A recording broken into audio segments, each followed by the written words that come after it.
Bienvenue dans le podcast Simplement vrai. Je suis Anne Bergeron, ta partenaire de motivation et d'inspiration. À chaque épisode, prépare-toi à être propulsé afin de vivre à ton plein potentiel. Maintenant est le moment de reprendre le pouvoir sur ta vie, ton bien-être et ton énergie.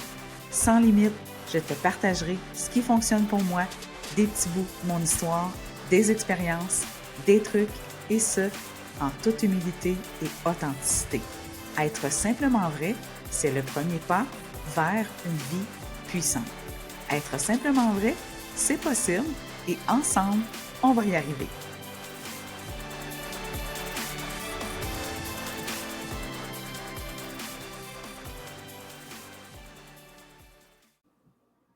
Aujourd'hui, je te parle d'un grand sujet, la procrastination. Je pense que j'en parle à tous les jours avec mes clientes. À quelque part, je crois qu'on est toutes un peu des personnes qui procrastinent sur quelque chose. Il y en a qui procrastinent beaucoup, il y en a qui procrastinent très peu. Donc, aujourd'hui, je veux t'en parler et j'ai décidé d'y donner le titre Transforme tes intentions en action. Parce que c'est un peu ça, la procrastination, c'est de ne rien faire, d'attendre. On ne sait pas des fois après quoi qu'on attend. Donc, je veux que tu transformes tes intentions en action. Ce sujet-là m'a aussi été demandé par quelqu'un qui me suit sur mes réseaux sociaux. Donc, j'adore quand vous me donnez des suggestions. N'hésitez pas à m'écrire. Alors, avec quoi on commence? On va commencer par la définition de la procrastination. Comme à l'habitude, pour celles qui me suivent aussi en vidéo, j'ai mes petites notes, j'ai fait mon travail de recherche. Alors, la définition de la procrastination, c'est le fait de retarder ou de différer une tâche ou une décision, souvent en privilégiant des activités moins urgentes ou plus agréables. Soit on a peur de l'échec, soit on veut que ce soit parfait avant de commencer, soit on manque de motivation ou simplement on gère mal notre temps. La procrastination, ça peut entraîner du stress, une baisse de productivité et des conséquences négatives sur notre vie. Donc ça, c'est le résumé, la définition, c'est de ça que je vais te parler et bien sûr, je vais t'amener des techniques pour arrêter de procrastiner. Pour commencer, quelques petites statistiques intéressantes. On retrouve beaucoup de procrastination. Ce mot-là, je pense que je vais le dire beaucoup, puis il n'est pas facile à dire. Donc, ça se peut que je bafouille. Donc, la procrastination est très présente chez les personnes anxieuses qui cherchent la perfection. Est-ce que ça te parle? Est-ce que tu te reconnais? Moi, personnellement, je me reconnais, mais j'ai appris à moins procrastiner. Environ 20% des adultes se considèrent comme des procrastinateurs. Environ 40% de ceux-ci disent que cette tendance leur entraîne un stress et même ça peut aller jusqu'à des problèmes de santé mentale. Souvent, là, as-tu remarqué lorsqu'on procrastine pour faire une tâche ou prendre une décision, quand on le fait finalement, souvent, là, on va se dire, mais c'était moins pire que je pensais. C'est un peu ça que je veux aussi t'amener à réfléchir. Si tu veux savoir si tu procrastines, je te donne quelques petits cues. Est-ce que tu as tendance à souvent remettre à plus tard? Est-ce que tu repousses là, ce qui n'est pas très urgent, pas très agréable? Est-ce que tu te laisses facilement distraire par les réseaux sociaux, par une série ou tout autre loisir que tu aimes? Est-ce que tu es le genre de personne qui veut que tout soit parfait? Tu planifies tellement, tu veux tellement que tout soit aligné que finalement, tu ne passes jamais à l'action. Attendre que ce soit parfait, là, c'est le profil type d'une ou d'un procrastinateur. Pourquoi maintenant on procrastine? On est beaucoup à le faire, donc pourquoi on le fait? Je te donne quelques points. on a peur de l'échec. On a peur d'échouer. Par exemple, si tu veux te remettre en forme, mais peut-être que tu dis, je ne serai pas capable. Là, tu procrastines parce que tu as peur. Tu as peur d'échouer, tu as peur de te tromper, tu as peur de ce que tu vas avoir l'air. Il y a aussi, comme je disais tantôt, le fait d'attendre que tout soit parfait. Le doute paralyse. J'aimerais que tu retiennes ça. Le doute paralyse. Le désir de faire quelque chose parfaitement nous empêche de le faire. Là, ça veut dire que tu restes là, tu es paralysé. Ensuite, il y a aussi le manque de motivation, peut-être un manque d'intérêt. C'est pas toutes les tâches qui sont le fun, autant dans notre vie personnelle que dans notre vie professionnelle. Donc, c'est peut-être que tu procrastines par un manque de motivation. Peut-être que tu procrastines aussi parce que tu es fatigué. Tu es dans une période de gros stress. Ça peut beaucoup diminuer ta capacité à être focus, à avancer. Donc, ça peut faire partie aussi des raisons et c'est normal. Ça peut aussi être un manque d'organisation.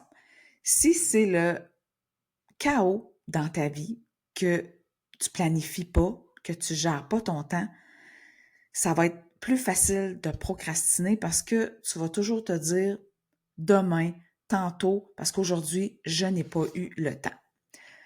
Ensuite, j'en ai parlé tantôt, les distractions. Les distractions numériques, les réseaux sociaux, les séries. C'est toujours plus le fun d'être assis sur notre divan dans une doudou à écouter une série que de faire des tâches, peu importe quelles qu'elles soient.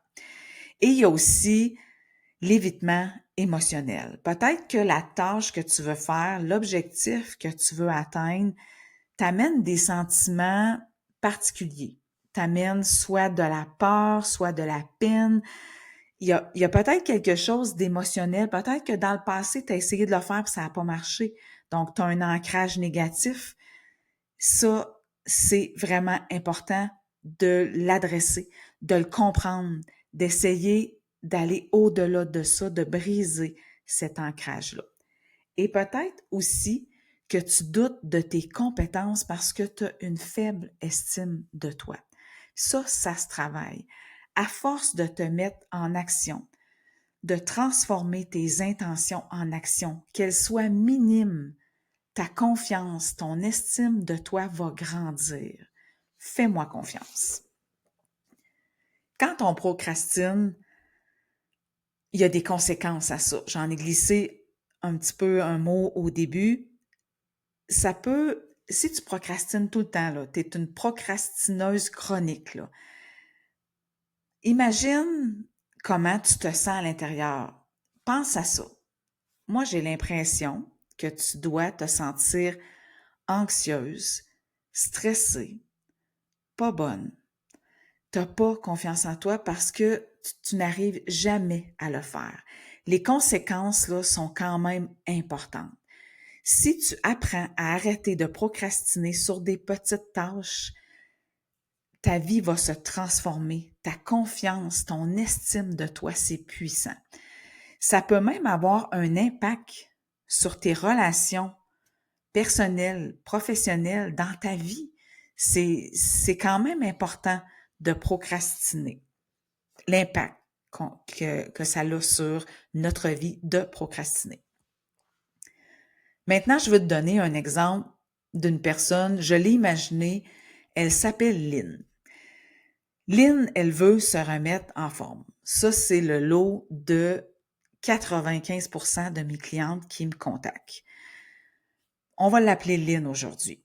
Son objectif, c'est de se remettre en forme pour améliorer sa santé et son bien-être.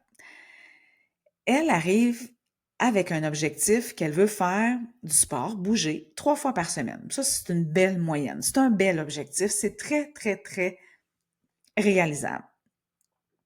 Au début, il faut le motiver. On le sait, quand on commence quelque chose, notre motivation est là, pour celles qui m'écoutent en vidéo. Sinon, je mets ma main au-dessus de ma tête.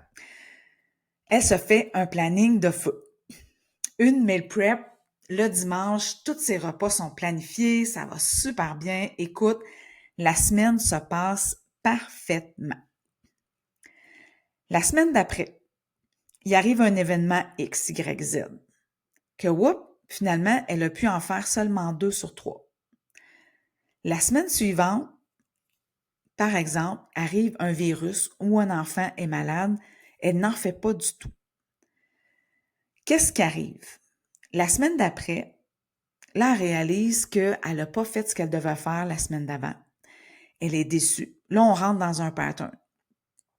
Elle est déçue d'elle-même, elle se sent coupable, mais au lieu de reprendre, de se dire, OK, c'est terminé aujourd'hui, on reprend, on continue, mais elle procrastine.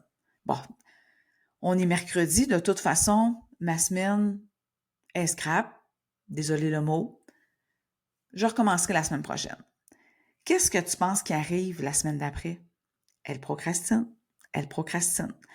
Le cycle se répète ainsi de suite. C'est ce que j'entends souvent, et moi, ce que j'ai envie de te dire, c'est continue où est-ce que tu étais. N'abandonne pas. Reprends. Le mot abandonner, là, enlève ça de ta vie. Arrête de procrastiner, de dire, de toute façon, faudrait bien que transforme tes intentions en action. Pour ma part, si je procrastinais, je n'aurais pas atteint des objectifs personnels et professionnels dans ma vie. Parce que si je veux atteindre mes buts, mes objectifs, je dois être planifié. Je dois arrêter de procrastiner. Moi aussi, ça m'arrive une journée de faire demain. Mais la différence, c'est que demain, je le fais. Je procrastine pas l'autre demain, la semaine d'après, le mois d'après.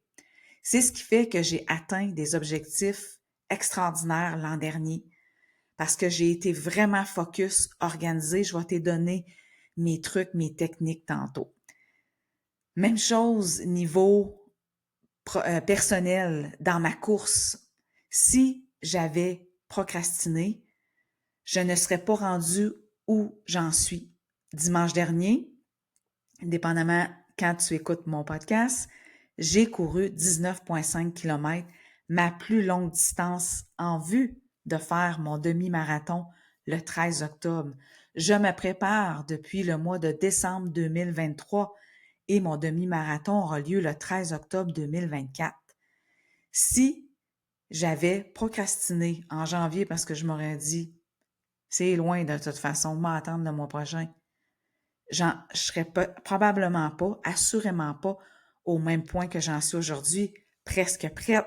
Je dis presque parce qu'il reste encore quelques semaines et je dois me préparer encore mentalement et tout.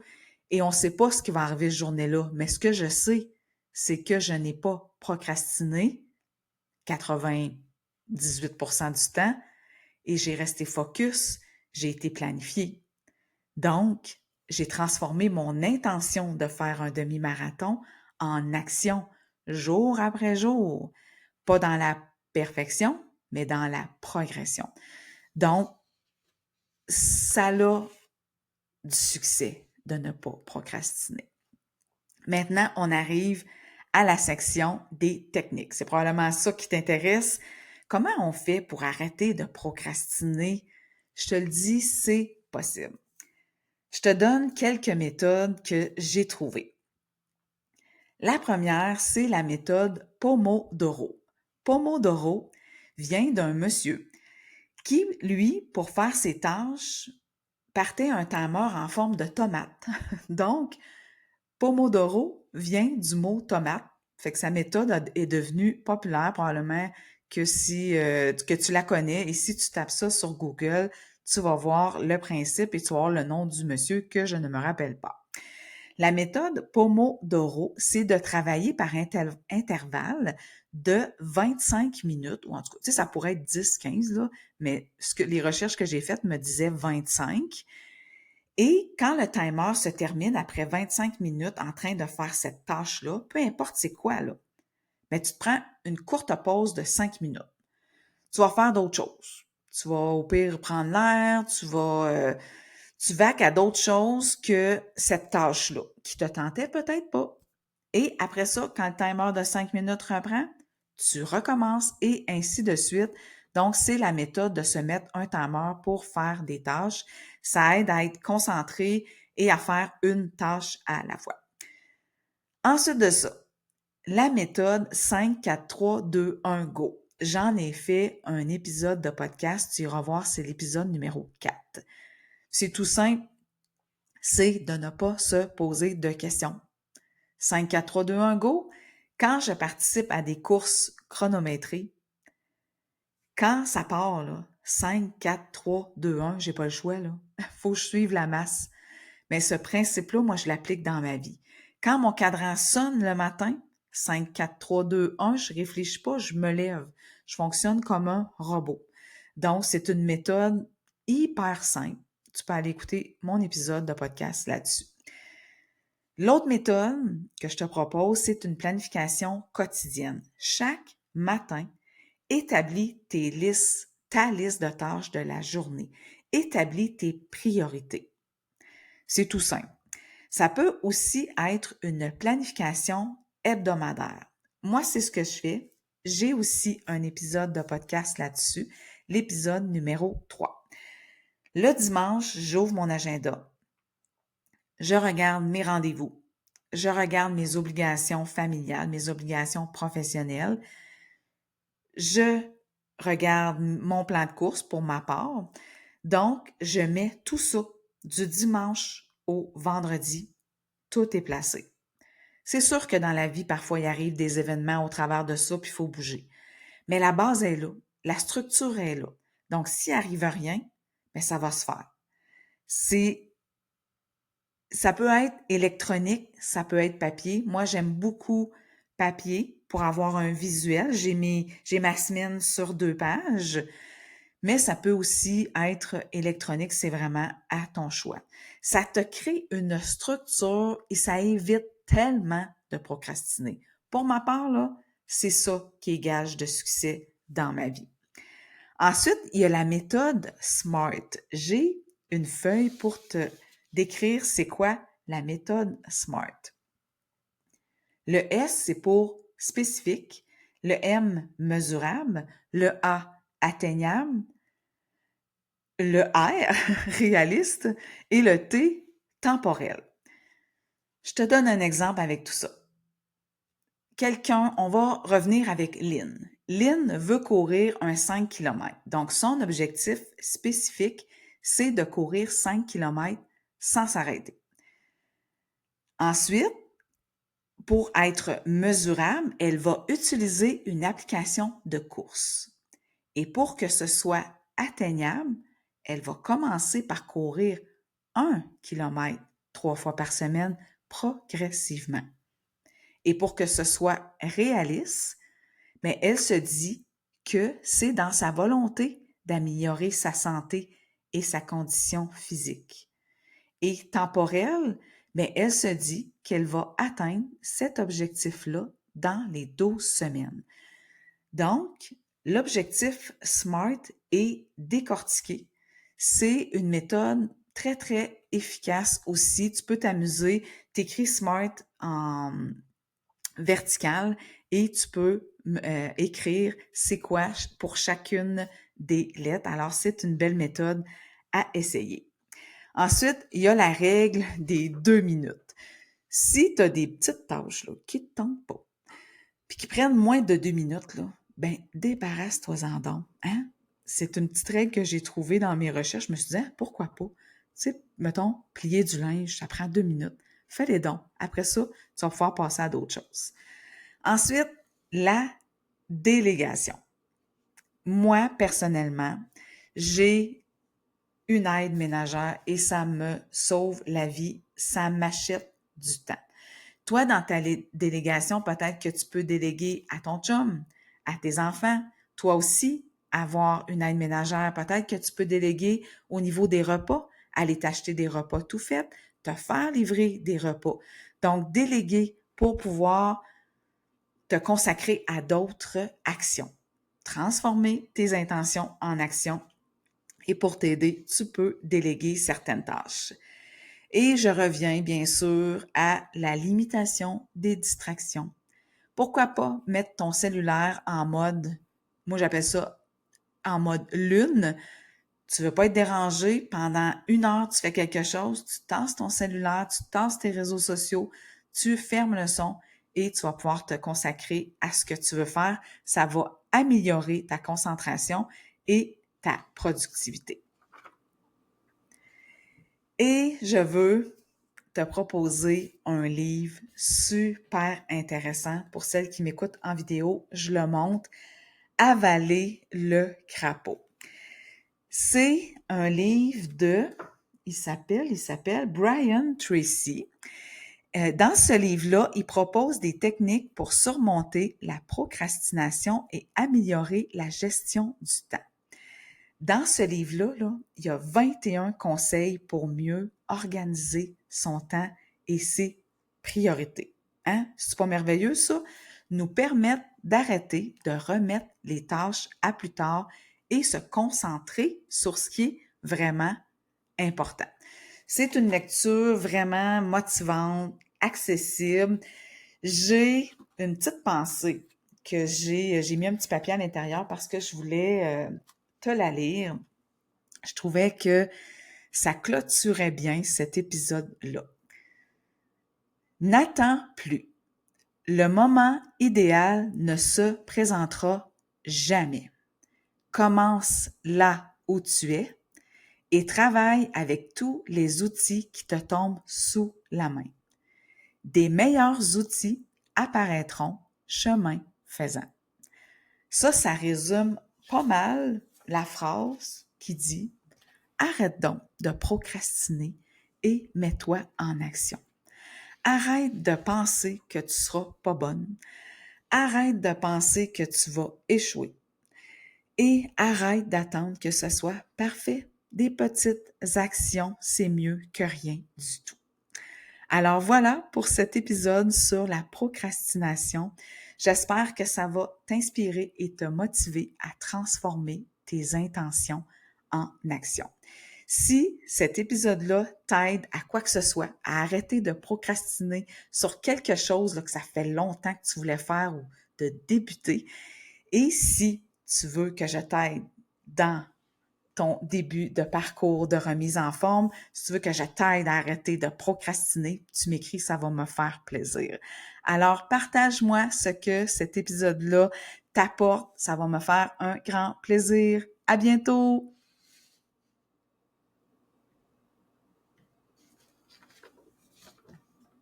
Si tu as aimé cet épisode, partage en story et parle-en à ton entourage. Laisse-moi un 5 étoiles sur Spotify, un pouce, un commentaire sur YouTube. N'hésite pas à venir m'en jaser en privé sur mes réseaux sociaux, Instagram, Facebook, TikTok. Et surtout, n'oublie pas d'être tout simplement vrai. À bientôt!